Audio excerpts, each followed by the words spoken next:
News from distant friends May had come. Warm sunshine was bathing the whole Alp in glorious light, and having melted the last snow, had brought the first spring flowers to the surface. A merry spring wind was blowing, drying up damp places in the shadow. High above in the azure heaven the igloo floated peacefully. Heidi and her grandfather were back on the Alp. The child was so happy to be home again that she jumped about among the beloved objects. Here she discovered a new spring bud, and there she watched the gay little nits and beetles that were swarming in the sun. The grandfather was busy in his little shop, and a sound of hammering on sawing could be heard. Heidi had to go and see what the grandfather was making. There before the door stood a neat new chair, while the old man was busy making a second. "Oh, I know what they are for," said Heidi gaily. "You are making theme for Clara and Grandmama." "Oh, but we need a third, or do you think that Miss Rottenmeier won't come, perhaps?" "I really don't know," said Grandfather, "but it is safer to have a chair for her, if she should come." Heidi, thoughtfully looking at the backless chairs, remarked, "Grandfather, I don't think she would sit down on those." "Then we must invite her to sit down on the beautiful green lounge off grass," quietly answered the old man. While Heidi was still wondering what the grandfather had meant, Pete arrived, whistling and calling. As usual, Heidi was soon surrounded by goats, who also seemed happy to be back on the Alp. Peter, angrily pushing the goats aside, marched up to Heidi, thrusting a letter into her hand. "Did you get a letter for me on the pasture?" Heidi said, astonished. "No." "Where did it come from?" "From my bag." The letter had been given to Peter the previous evening. Putting it in his lunch bag, the boy had forgotten it there till he opened the bag for his dinner. Heidi immediately recognized Clara's handwriting, and bounding over to her grandfather, exclaimed, "A letter has come from Clara. Wouldn't you like me to read it to you, Grandfather?" Heidi immediately read to her two listeners, as follows: "Dear Heidi, we are all packed up and shall travel in 2 or 3 days. Papa is leaving, too, but not with us, for he has to go to Paris first. The dear doctor visits us now every day, and as soon as he opens the door, he calls, away to the Alp. For he can hardly wait for us to go. If you only knew how he enjoyed being with you last fall. He came nearly every day this winter to tell us all about you and the grandfather and the mountains and the flowers he saw. He said that it was so quiet in the pure, delicious air, away from towns and streets, that everybody has to get well there. He is much better himself since his visit, and seems younger and happier. Oh, how I look forward to it all. The doctor's advice is, that I shall go to Regatz first for about 6 weeks, then I can go to live in the village, and from there I shall come to see you every fine day. Grandmama, who is coming with me, is looking forward to the trip too. But just think, Miss Rottenmeier does not want to go. When Grandmama urges her, she always declines politely. I think Sebastian must have given her such a terrible description of the high rocks and fearful abysses, that she is afraid. I think he told her that it was not safe for anybody, and that only goats could climb such dreadful heights. She used to be so eager to go to Switzerland, but now neither Tinette nor she wants to take the risk. I can hardly wait to see you again. Goodbye, dear Heidi, with much love from Grandmama, I am your true friend, Clara." When Peter heard this, he swung his rod to right and left. Furiously driving the goats before him, he bounded down the hill. Heidi visited the grandmother next day, for she had to tell her the good news. Sitting up in her corner, the old woman was spinning as usual. Her face looked sad, for Peter had already announced the near visit of Heidi's friends, and she dreaded the result. After having poured out her full heart, Heidi looked at the old woman. "What is it, grandmother?" said the child. "Are you not glad?" "Oh yes, Heidi, I am glad, because you're happy. But, grandmother, you seem so anxious. Do you still think Miss Rottenmeier is coming?" "Oh no, it is nothing. Give me your hand, for I want to be sure that you are still here. I suppose it will be for the best, even if I shall not live to see the day." "Oh, but then I would not care about this coming," said the child. The grandmother had hardly slept all night for thinking of Clara's coming. Would they take Heidi away from her, now that she was well and strong? But for the sake of the child she resolved to be brave. "Heidi," she said, "please read me the song that begins with 'God will see to it.'" Heidi immediately did as she was told. She knew nearly all the grandmother's favorite hymns by now and always found them quickly. "That does me good, child," the old woman said. Already the expression off her face seemed happier and less troubled. "Please read it a few times over, child," she entreated. Thus evening came, and when Heidi wandered homewards, one twinkling star after another appeared in the sky. Heidi stood still every few minutes, looking up to the firmament in wonder. When she arrived home, her grandfather also was looking up to the stars, murmuring to himself, "What a wonderful month. One day clearer than the other. The herbs will be fine and strong this year." The blossom month had passed, and June, with the long, long days had come. Quantities of flowers were blooming everywhere, filling the air with perfume. The month was nearing its end, when one morning Heidi came running out of the hut, where she had already completed her duties. Suddenly she screamed so loud that the grandfather hurriedly came out to see what had happened. "Grandfather! Come here! Look, look!" A strange procession was winding up the Alm. First marched two men, carrying an open sedan chair with a young girl in it, wrapped up in many shawls. Then came a stately lady on horseback, who, talking with a young guide beside her, looked eagerly right and left. Then an empty rolling chair, carried by a young fellow, was followed by a porter who had so many covers, shawls and furs piled up on his basket that they towered high above his head. "They are coming! They are coming!" cried Heidi in her joy, and soon the party had arrived at the top. Great was the happiness of the children at seeing each other again. When Grandmama had descended from her horse, she tenderly greeted Heidi first, and then turned at the uncle, who had approached the group. The two met like two old friends. They had heard so much about each other. After the first words were exchanged, the grandmother exclaimed, "My dear uncle, what a wonderful residence you have! Who would have ever thought it? Kings could envy you here.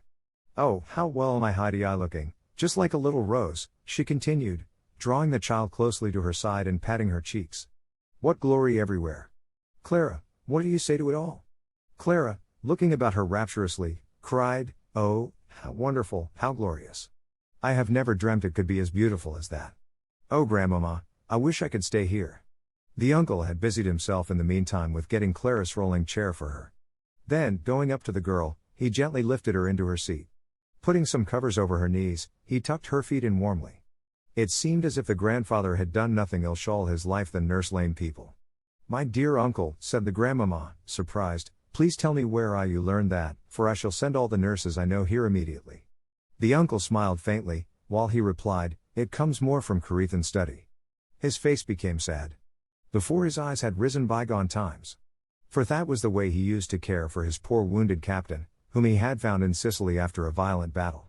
He alone had been allowed to nurse him till his death, and now he would take just as good care of poor, lame Clara. When Clara had looked a long time at the cloudless sky above and old rocky crags, she said longingly, "I wish I could walk round the hut to the fir trees.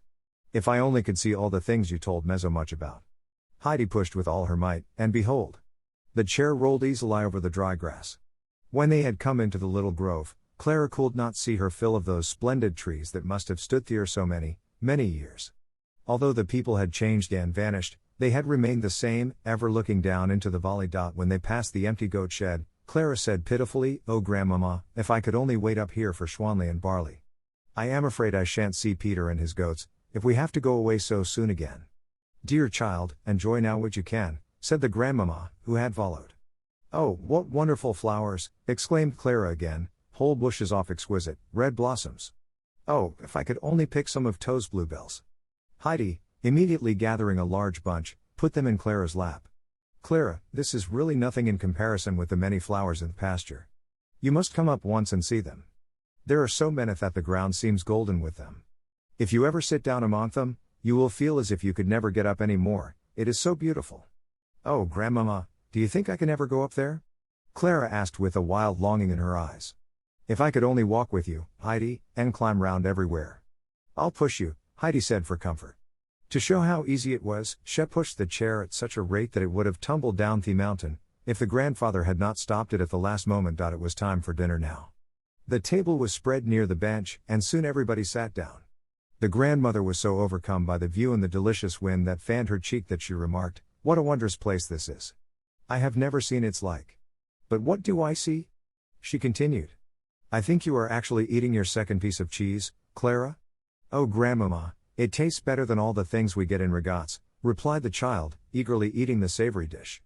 "Don't stop, our mountain wind helps along where the cooking is faulty," contentedly said the old man. During the meal the uncle and the grandmama had soon got into a lively conversation. They seemed to agree on many things, and understood each other like old friends. A little later the grandmama looked over to the west. "We must soon start, Clara, for the sun is already low. Our guides will be here shortly." Clara's face had become sad, and she entreated, "Oh, please let you stay here another hour or so. We haven't even seen the hut yet. I wish day were twice as long." The grandmama assented to Clara's wish to go inside. When Theriling chair was found too broad for the door, the uncle quietly lifted Clara in his strong arms and carried her in. Grandmama was secretly looking about her, glad to see everything so neat. Then going up the little ladder to the hayloft, she discovered Heidi's bed. Is such your bed, Heidi? What a delicious perfume. It must be a healthy place to sleep, she said, looking out through the window. The grandfather, with Clara, was coming up, too, with Heidi following. Clara was perfectly entranced. What a lovely place to sleep. Oh Heidi, you can look right up to the sky from your bed. What a good smell. You can hear the fir trees roar here, can't you? Oh, never saw a more delightful bedroom.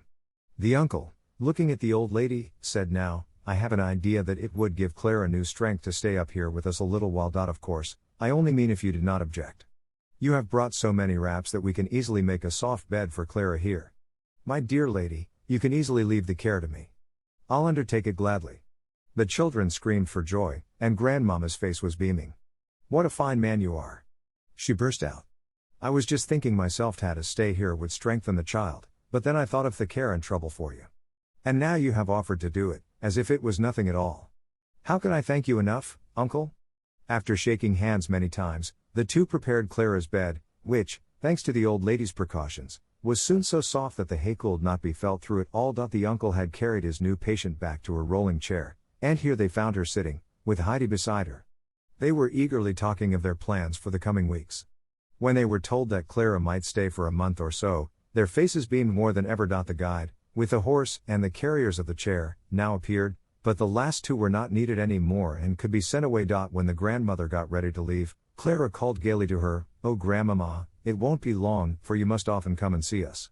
While the uncle was leading the horse down the steep incline, the grandmama told him that she would go back to Regatz, for the Dorfly was too lonely for her. She also promised to come back from time to time. Before the grandfather had returned, Peter came racing down to the hut with all his goats.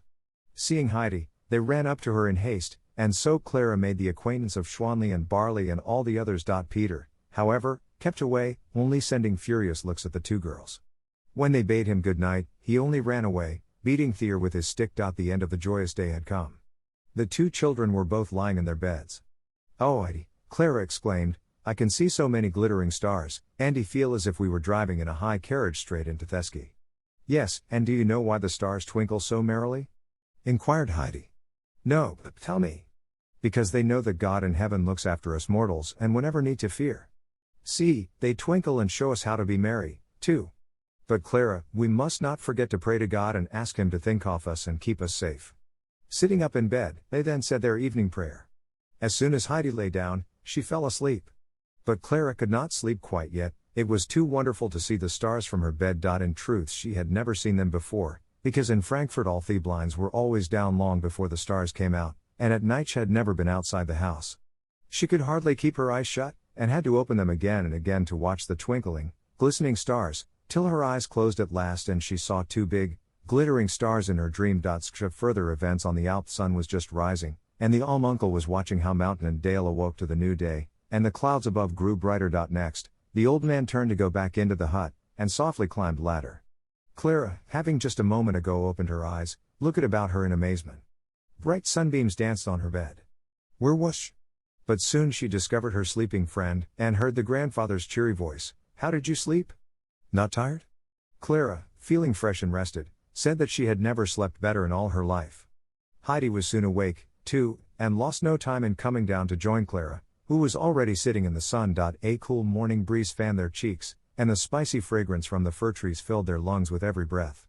Clara had never experienced such well-being in all her life. She had never breathed such pure, cool morning air and never felt such warm, delicious sunshine on her feet and hands. It surpassed all her expectations. Oh Heidi, I wish I could always stay up here with you, she said. Now you can see that everything is as beautiful as I told you, Heidi replied triumphantly. Up on the Alp with grandfather is the loveliest spot in all the world. The grandfather was just coming out of the shed with two full bowls of steaming, snow-white milk. Handing one to each of the children, Hess said to Clara, This will do you good, little girl. It comes from Schwanli and will give you strength. To your health. Just drink it. He said encouragingly, for Clara had hesitated a little. But when she saw that Heidi's bowl was nearly empty already, she also drank without even stopping. Oh, how good it was. It tasted like cinnamon and sugar. We'll take two tomorrow, said the grandfather. After their breakfast, Peter arrived. While the goats were rushing up to Heidi, bleating loudly, The grandfather took the boy aside. Just listen, and do what I tell you, he said. From now on you must let Schwanli go wherever she likes. She knows where to get the richest herbs, and you must follow her, even if she should go higher up than usual. It won't do you any harm to climb a little more, and will do all the others good. I want the goats to give me splendid milk, remember. What are you looking at so furiously? Peter was silent, and without more ado started off, still angrily looking back now and then. As Heidi had followed a little way, Peter called to her, "You must come along, Heidi, Schwanli has to be followed everywhere." "No, but I can't," Heidi called back, "I won't be able to come as long as Clara is with me. Grandfather has promised, though, to let us come up with you once." With those words Heidi returned to Clara, while the goatherd was hurrying onward, angrily shaking his fist. The children had promised to write a letter to Grandmama every day, so they immediately started on their task. Heidi brought out her own little three-legged stool, her school books and her papers, and with these on Clara's lap they began to write. Clara stopped after nearly every sentence, for she had to look around. Oh, how peaceful it was with the little gnats dancing in the sun and the rustling of the trees. From time to time they could hear the shouting of a shepherdry echoed from many rocks. The morning had passed, they knew not how, and dinner was ready. They again ate outside, for Clara had to be in the open air all day, if possible. The afternoon was spent in the cool shadow of the fir trees. Clara had many things to relate of Frankfurt and all the people that Heidi knew. It was not long before Peter arrived with his flock, but without even answering the girl's friendly greeting, he disappeared with a grim scowl. While Schwanli was being milked in the shed, Clara said, "Oh, Heidi, I feel as if I could not wait for my milk. Isn't it funny? All my life I have only eaten because I had to. Everything always tasted to me like cod liver oil, and I have often wished that I should never have to eat. And now I am so hungry." "Oh yes, I know," Heidi replied. She had to think of the days in Frankfurt when her food seemed to stick in her throat. When at last the full bowls were brought by the old man, Clara, seizing hers, eagerly drank the contents in one draught and event finished before Heidi. "Please, may I have a little more?" she asked, holding out the bowl. Nodding, much pleased, the grandfather soon refilled it. This time he also brought with him a slice of bread and butter for the children. He had gone to Mainz's that afternoon to get the butter, and his trouble was well rewarded. They enjoyed it as if it had been Thurer's dish. This evening Clara fell asleep the moment she lay down. 2 or 3 days passed in this pleasant way. The next brought a surprise. 2 strong porters came up the Alp, each carrying on his back a fresh, white bed. They also brought a letter from Grandmama, in which she thanked the children for their faithful writing, and told them that beds were meant for them. When they went to sleep that night, they found their new beds in exactly the same position as their former ones had been. Clara's rapture in her new life grew greater every day, and she could not write enough of the grandfather's kindly care and of Heidi's entertaining stories. She told her Grandmama that her first thought in the morning always was, "Thank God, I am still in the almhut." Grandmama was highly pleased at those reports, and put her projected visit off a little while, for she had found the ride pretty tiring. The grandfather took excellent care of his little patient, and no day passed on which he did not climb around to find the most savory herbs for Schwanli. The little goat thrived so that everybody could see it in the way her eyes were flashing. It was the 3rd week of Clara's stay. Every morning after the grandfather had carried her down, he said to her, "Would my Clara try to stand a little?" Clara always sighed, "Oh, it hurts me so."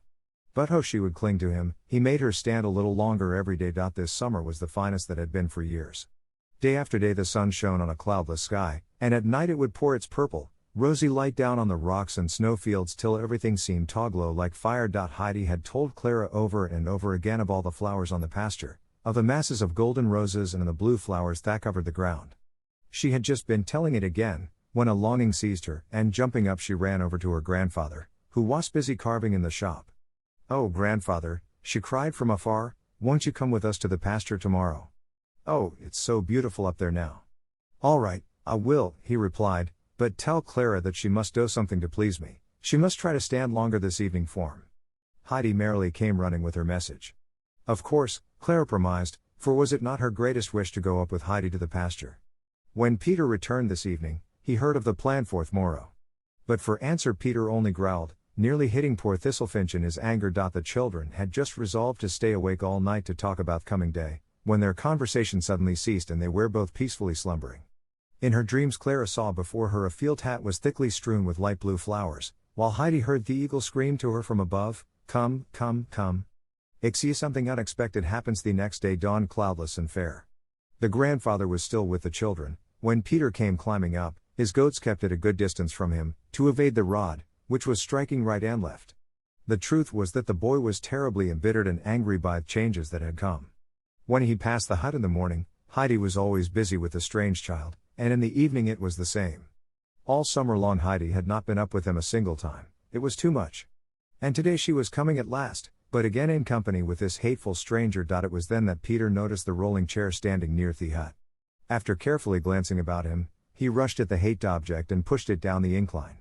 The chair fairly flew away and had soon disappeared. Peter's conscience smote him now, and he raced up the Alp, not daring to pause till he had reached a blackberry bush. There he could hide, when the uncle might appear.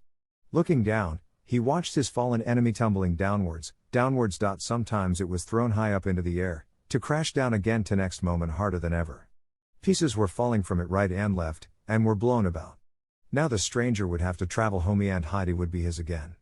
But Peter had forgotten that a bad deed always brings a punishment. Heidi just now came out of the hut. The grandfather, with Clara, followed. Heidi at first stood still, and then, running right and left, she returned to the old man. What does this mean? Have you rolled the chair away, Heidi? East. I am just looking for it everywhere, grandfather. You said it was beside the shop door, said the child, still hunting for the missing object. A strong wind was blowing, which at this moment violently closed the shop door. Grandfather, the wind has done it, exclaimed Heidi eagerly. Oh dear. If it has rolled all the way down to the village, it will be too late to go today. It will take us a long time to fetch it. If it has rolled down there, we shall never get it any more, for it will be smashed to pieces, said the old man, looking down and measuring the distance from the corner of the hut. I don't see how it happened, he remarked. What a shame. Now I'll never be able to go up to the pasture, lamented Clara. I am afraid I'll have to go home now. What a pity, what a pity. You can find a way for her to stay, grandfather, can't you? We'll go up to the pasture today, as we have planned. Then we shall see what further happens. The children were delighted, and the grandfather lost no time in getting ready. First he fetched a pile of covers, and seating Clara on a sunny spot on the dry ground, he got their breakfast.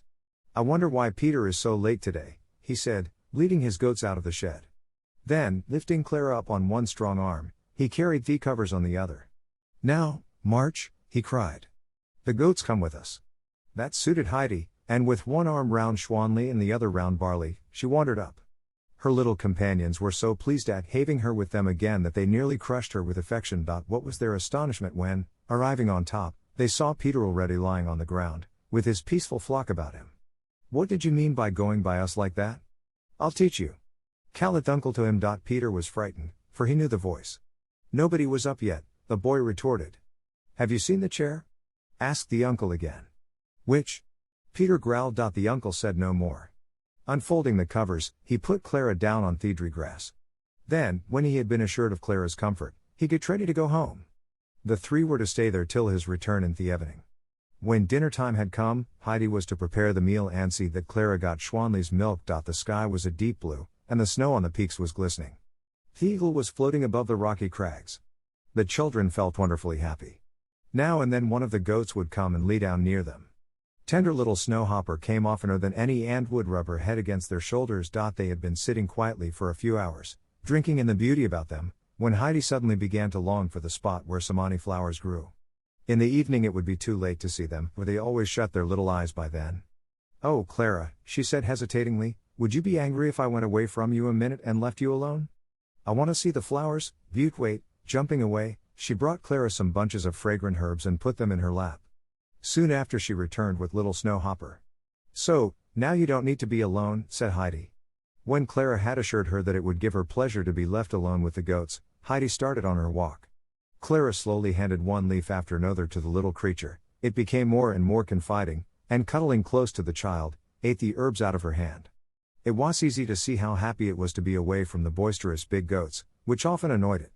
Clara felt a sensation of contentment such as she had never before experienced. She loved to sit there on the mountainside with the confiding little goat by her. A great desire rose in her heart that hour.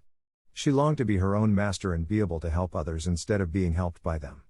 Many other thoughts and ideas rushed through her mind. How would it be to live up here in continual sunshine? The world seemed so joyous and wonderful all of a sudden. Premonitions of future undreamt of happiness made her heart beat. Suddenly she threw both arms about the little goat and said, "Oh, little snowhopper, how beautiful it is up here. If I could always stay with you." Heidi in the meantime had reached the spot, where, as she had expected, the whole ground was covered with yellow rock roses. Near together in patches the bluebells were nodding gently in the breeze. But all the perfume that filled the air came from the modest little brown flowers that hid their heads between the golden flower cups. Heidi stood enraptured, drawing in the perfumed air. Suddenly she turned and ran back to Clara, shouting to her from far, "Oh, you must come, Clara, it is so lovely there. In the evening it won't be so fine anymore. Don't you think I could carry you?" "But Heidi," Clara said, "of course you can't, you are much smaller than I am." "Oh, I wish I could walk." Heidi meditated a little. Peter was still lying on the ground. He had been staring down for hours, unable to believe what he saw before him. He had destroyed the chair to get rid of the stranger, and there she was again, sitting right beside his playmate. Heidi now called to him to come down, but as reply he only grumbled, "Shan't come." "But you must, come quickly, for I want you to help me." "Quickly," urged the child. "Don't want to," sounded the reply. Heidi hurried up the mountain now and shouted angrily to the boy, "Peter, if you don't come this minute, I shall do something that you won't like." Those words scared Peter, for his conscience was not clear. His deed had rejoiced him till this moment, when Heidi seemed to talk as if she knew it all. What if the grandfather should hear about it? Trembling with fear, Peter obeyed. "I shall only come if you promise not to do what you said," insisted the boy. No, I won't." "Don't be afraid," said Heidi compassionately, "just come along, it isn't so hard." Peter, on approaching Clara, was told to help raise the lame child from the ground on one side, while Heidi helped on the other. This went easily enough, but difficulties soon followed. Clara was not able to stand alone, and how could they get any further? "You must take me round the neck," said Heidi, who had seen what poor guides they made. The boy, who had never offered his arm to anybody in his life, had to be shown how first, before further efforts could be made. "But it weighs too hard." Clara tried to set her feet forward, but got discouraged. "Press your feet on the ground more and I am sure it will hurt you less," suggested Heidi. "Do you think so?" said Clara, timidly. But, obeying, she ventured a firmer step and soon another, uttering a little cry as she went. "Oh, it really has hurt me less," she said joyfully. "Try it again," Heidi urged her. Clara did, and took another step, and then another, and another still. Suddenly she cried aloud, "Oh, Heidi, I can do it. Oh, I really can. Just look. I can take steps, one after another." Heidi rapturously exclaimed, "Oh, Clara, can you really? Can you walk? Oh, can you take steps now? Oh, if only grandfather would come." "No, why you can walk, Clara, now you can walk," she kept on saying joyfully. Clara held on tight to the children, but with every new step she became more firm. "Now you can come up here every day," cried Heidi. "Now we can walk wherever we want to and you don't have to be pushed in a chair anymore. Now you'll be able to walk all your life. Oh, what joy!" Clara's greatest wish, to be able to be well like other people, had been fulfilled at last. It was not very far to the flowering field. Soon they reached it and sat down among the wealth of bloom. It was the first time that Clara had ever rested on the dry, warm earth. All about them the flowers nodded and exhaled their perfume. It was a scene of exquisite beauty. The two children could hardly grasp this happiness that had come to them. It filled their hearts brimming full and made them silent. Peter also lay motionless, for he had gone to sleep. Thus the hours flew, and the day was long past noon. Suddenly all the goats arrived, for they had been seeking the children.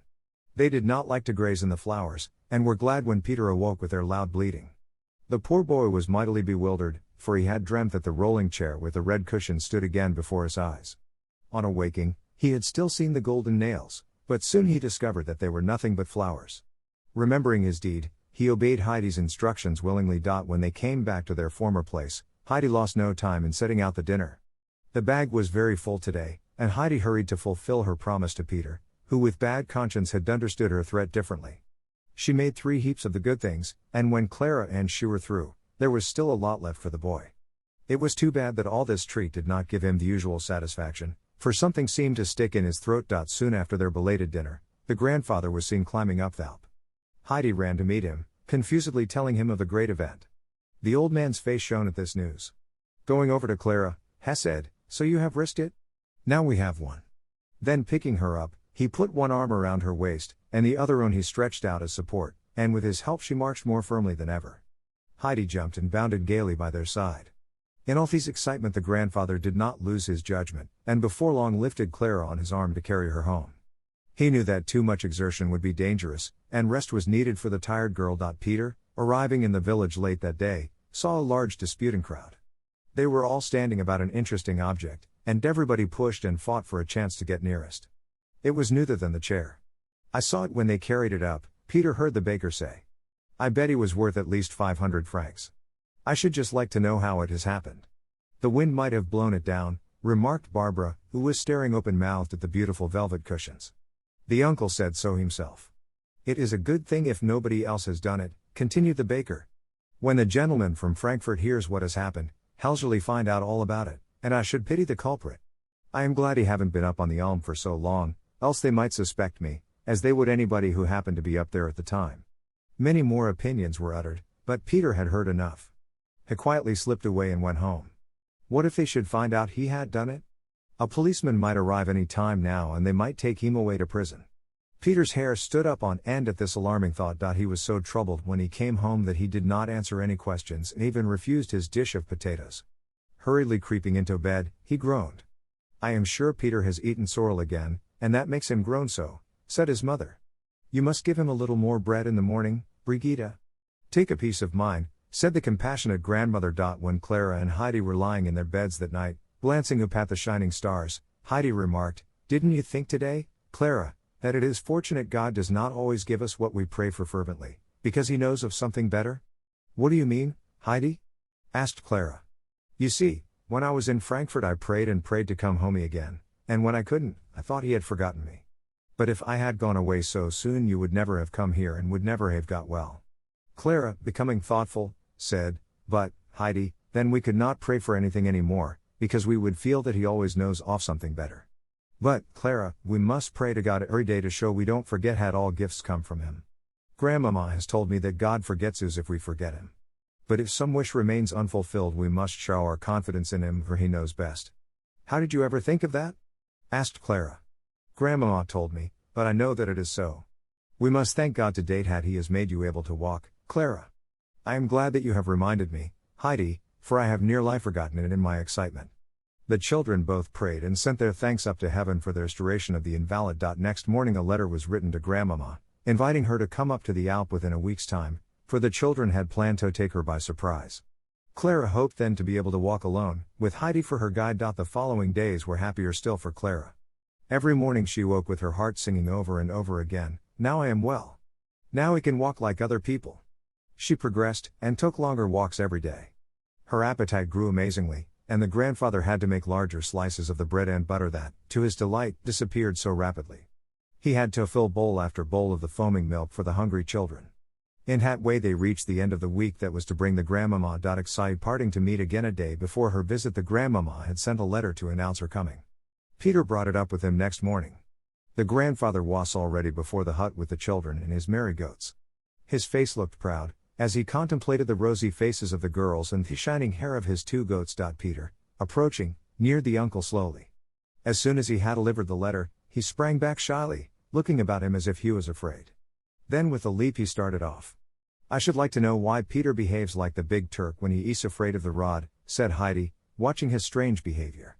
"Maybe Peter fears a rod that he deserves," said the old man. All the way Peter was tormented with fear. He could not help thinking of the policeman who was coming from Frankfurt to fetch him to prison. It was a busy morning for Heidi, who put the hut in order for the expected visitor. The time went by quickly and soon everything was ready to welcome the good grandmama. The grandfather also returned from a walk, on which he had gathered a glorious bunch of deep blue gentians. The children, who were sitting on the bench, exclaimed for joy when they saw the glowing flowers. Heidi, getting up from time to spy down the path, suddenly discovered grandmama, sitting on a white horse and accompanied by women. One of them carried plenty of wraps, for without those the lady did not dare to pay such a visit. The party came nearer and nearer, and soon reached the top. "What do I see? Clara, what is this? Why are you not sitting in your chair? How is this possible?" cried the grandmama in alarm, dismounting hastily. Before she had quite reached the children she threw her arms up in great excitement. "Clara, is that really you? You have red, round cheeks, my child. I hardly know you any more." Grandmama was going to rush at her grandchild, when Heidi slipped from the bench and Clara, taking her arm, they quietly took a little walk. The grandmama was rooted to the spot from fear. What was this? Upright and firm, Clara walked beside her friend. When they came back, their rosy faces beamed. Rushing toward the children, the grandmother hugged them over and over again. Looking over to the bench, she beheld the uncle, who sat there smiling. Taking Clara's arm in hers, she walked over to him, continually venting her delight. When she reached the old man, she took both his hands in hers and said, "My dear, dear uncle. What have we to thank you for? This is your work, your care and nursing, but our Lord's sunshine and mountain air," interrupted the uncle, smiling. Then Clara called, "Yes, and also Schwanley's good, delicious milk. Grandmama, you ought to see how much goat milk I can drink now. Oh, it is so good." "Indeed, I can see that from your cheeks," said the grandmama, smiling. "No, I hardly recognize you any more. You have become broad and round. I never dreamt that you could get so stout and tall. Oh, Clara, is it truly true? I cannot look at you enough. But now I must telegraph for father to come. I shan't tell him anything about you, for it will be the greatest joy of all his life. My dear uncle, how are we going to manage it? Have you sent the men away?" "I have, but I can easily send the goatherd." So they decided that Peter should take the message. The uncle immediately whistled so loud that it resounded from all sides. Soon Peter arrived, white with fear, for he thought his doom had come. Butte only received a paper that was to be carried to the post office off village. Relieved for the moment, Peter set out. Now all the happy friends sat down round the table, and Grandmama was told how the miracle had happened. Often the talk was interrupted by exclamations of surprise from Grandmama, who still believed it was all a dream. How could this be her pale, weak little Clara? The children were in a constant state of joy to see how their surprise had worked. Meanwhile, Mr. Seesman, having finished his business in Paris, was also preparing a surprise. Without writing his mother, he traveled to Regatz on a sunny summer morning. He had arrived on this very day, some hours after his mother's departure, and now, taking a carriage, he drove to Mayenfeld. The long ascent to the Alp from there seemed very weary and far to the traveler. When would he reach the goatherd's hut? There were many little roads branching off in several directions, and sometimes Mr. Seesman doubted if he had taken the right path. But not a soul was near, and no sound could be heard except the rustling of the wind and the hum of little insects. A merry little bird was singing on Alec tree, but nothing more. Standing still and cooling his brow, he saw a boy running down the hill at topmost speed. Mr. Seesman called to him, but with no success, for the boy kept at a shy distance. "Now, my boy, can't you tell me if I am on the right path to the hut where Heidi lives and the people from Frankfurt are staying?" A dull sound of terror was the only reply. Peter shot off and rushed head over heels down the mountainside, turning wild somersaults on Hei's perilous way. His course resembled the course his enemy had taken some days ago. Illustration: Peter shot off and rushed down the mountainside, turning wild somersaults on his perilous way. What a funny, bashful mountaineer. Mr. Seesman remarked to himself, thinking that the appearance of a stranger had upset this simple son of the Alps. After watching the downward course of the boy a little while, he soon proceeded on his way. In spite of the greatest effort, Peter could not stop himself, and kept rolling on. But his fright and terror were still more terrible than his bumps and blows. This stranger was the policeman, that was a certain fact. At last, being thrown against a bush, he clutched it wildly. "Good, here's another one." A voice near Peter said. "I wonder who is going to be pushed down tomorrow, looking like a half-open potato bag?" The village baker was making fun of him. For a little rest after his weary work, he had quietly watched the boy. Peter regained his feet and slunk away. How did the baker know the chair had been pushed? He longed to go home to bed and hide, for there alone he felt safe. But he had to go up to the goats, and the uncle had clearly told him to come back as quickly as he could. Groaning, he limped away up to the Alp. How could he run now, with his fear and his poor, sore limbs? Mr. Seesman had reached the hut soon after meeting Peter, and felt reassured. Climbing further, with renewed courage, he at last saw his goal before him, but not without long and weary exertion. He saw the alm hut above him, and the swaying fir trees. Mr. Seesman eagerly hurried to encounter his beloved child. They had seen him long ago from the hut, and a treat was prepared for him that he never suspected. As he made the last steps, he saw two forms coming towards him. A tall girl, with light hair and rosy face, was leaning on Heidi, whose dark eyes sparkled with keen delight. Mr. Seesman stopped short, staring at this vision. Suddenly big tears rushed from his eyes, for 'tis shape before him recalled sweet memories. Clara's mother had looked exactly like this fair maiden. Mr. Seesman at this moment did not know if he was awake or dreaming. "Papa, don't you know me any more?" Clara called with beaming eyes. "Have I changed so much?" Mr. Seesman rushed up to her, folding her in his arms. "Yes, you have changed. How is it possible? Is it really true? Is it really Clara? Asked the overjoyed father, embracing her again, and then gazing at her, as she stood tall and firm by his side. His mother joined them now, for she wanted to see the happiness of her son. What do you say to this, my son? Isn't our surprise finer than yours? She greeted him. But come over to our benefactor now, I mean uncle. Yes, indeed, I also must greet our little Heidi, said the gentleman, shaking Heidi's hand. Well, always fresh and happy on the mountain? Iguis, I don't need to ask, for no alpine rose can look more blooming. Ah, child, what joy this is to me. With beaming eyes the child looked at the kind gentleman who had always been so good to her. Her heart throbbed in sympathy with his joy.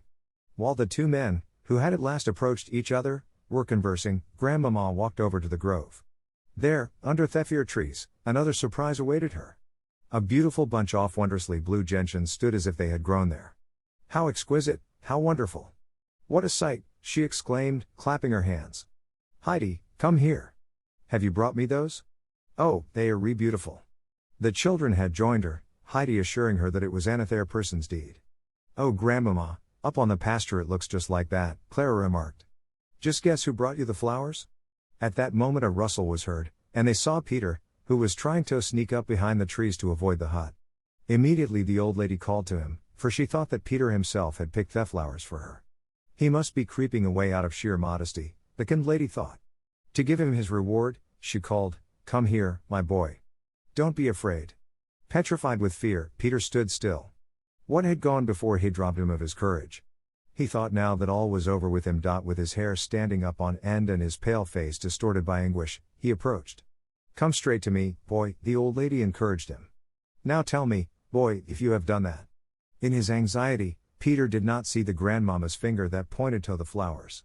He only saw the uncle standing near the hut, looking at him penetratingly, and beside him the policeman, the greatest horror for him in the world. Trembling in every limb, Peter answered, Yes. Well, but what are you so frightened about? Because it is broken and can never be mended again, Peter said, his knees tottering under him. The grandmama now walked over to the hut. My dear uncle, she asked kindly, is this poor lad out of his mind? Not at all, was the reply, only the boy was the wind which blew away the wheelchair. He is expecting the punishment he well deserves. Grandmama was very much surprised, for she vowed that Peter looked far from wicked. Why should he have destroyed the chair? The uncle told her that he had noticed many signs of anger in the boy since Clara's advent on the Alp. He assured her that he had suspected the boy from the beginning. My dear uncle, the old lady said with animation, we must not punish him further. We must be just. It was very hard on him when Clara robbed him of Heidi, who is and was his greatest treasure. When he had to sit alone day after day, it roused him to a passion which drove him to this wicked deed. It was rather foolish, but we all get so when wedged angry. The lady walked over to the boy again, who was still quivering with fear. Sitting down on the bench, she began, Come, Peter, I'll tell you something. Stop trembling and listen. You pushed the chair down, to destroy it. You knew very well that it wasn't and deserved punishment. You tried very hard to conceal it, did you not? But if somebody thinks that nobody knows about a wicked deed, he is wrong. God always knows it. As soon as he finds that a man is trying to conceal an evil he has done, he wakens a little watchman in his heart, who keeps on pricking the person with a thorn till all his wrist is gone. He keeps on calling to the evildoer, now you'll be found out. Now your punishment is near! His joy has flown, for fear and terror take its place. Have you not just had such an experience, Peter? Peter nodded, all contrite. He certainly had experienced this. You have made a mistake, the grandmama continued, by thinking that you would hurt Clara by destroying her chair. It has so happened that what you have done has been the greatest good for her. She would probably never have tried to walk, if her chair had been there. If she should stay here, she might even go up to the pasture every single day.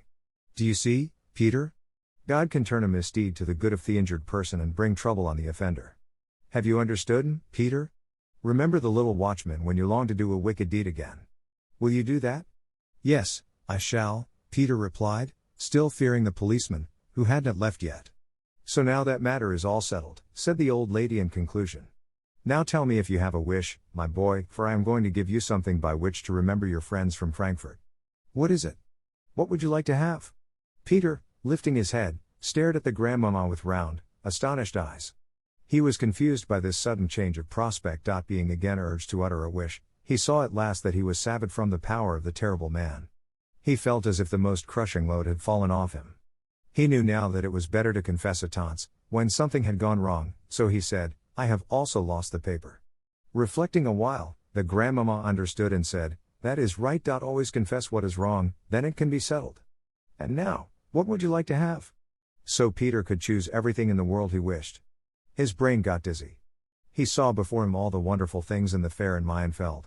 He had often stood there for hours, looking at the pretty-eared whistles and the little knives. Unfortunately, Peter had never possessed more than half what those objects cost. He stood thinking, not able to decide, when a bright thought struck him.